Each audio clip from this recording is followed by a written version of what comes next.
Hi, this is our Pinat Israel for this week, and we're going to talk about BaOmer. Yesterday we celebrated BaOmer in a very unusual way, and not like we used to.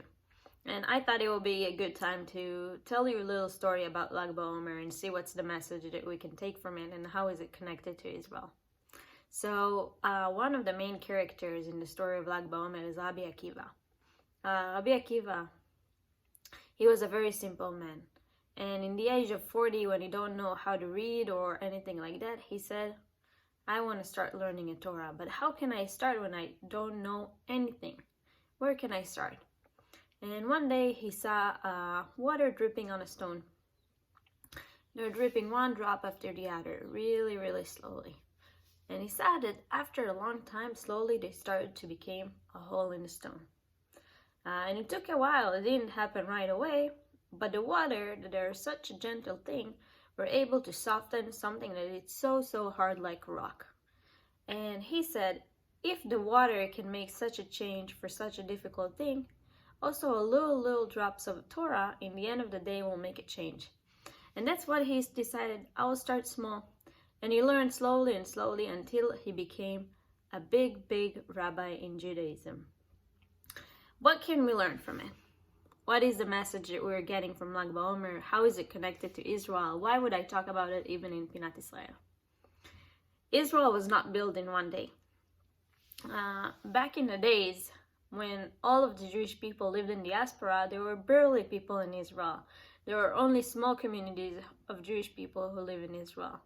And when you live in Europe, and there is not such a thing, a Jewish country, or when you live in any other place in the world, and there is not such a thing, a big Jewish community. There is only a lot of different places the Jewish people live, but there is not a main community that represents Judaism.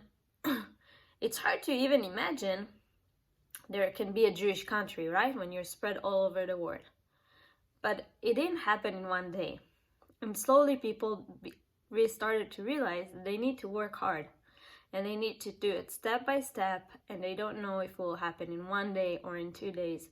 And they start to move to Israel, and they start by working the land and building houses and building communities and starting to mark their territory, and slowly, step by step, until that it took them more than 50 years, they started to have recognition in their work. And their work started to pay off. And then the UN voted about having a Jewish country. And then they established the country. And then we grew up so big till then. And today we are one of the leading countries in the world that nobody can miss that Israel exists. And it's all started from those small drops. And my message for you is that if you have a dream and if you have something that you want to make, but it seems to you so far away and so big and so unrealistic, just take the first step. And after you take the first step, maybe other people will join you and other people will work with you. And by step and by learning and by getting ready and working hard for something, you'll be able to fulfill your dream. And I want to wish you guys happy BaOmer. And next week will be our last Pinat Israel, which makes me really sad, and we'll do a little goodbye activity. And that's it, you guys. Have a happy BaOmer.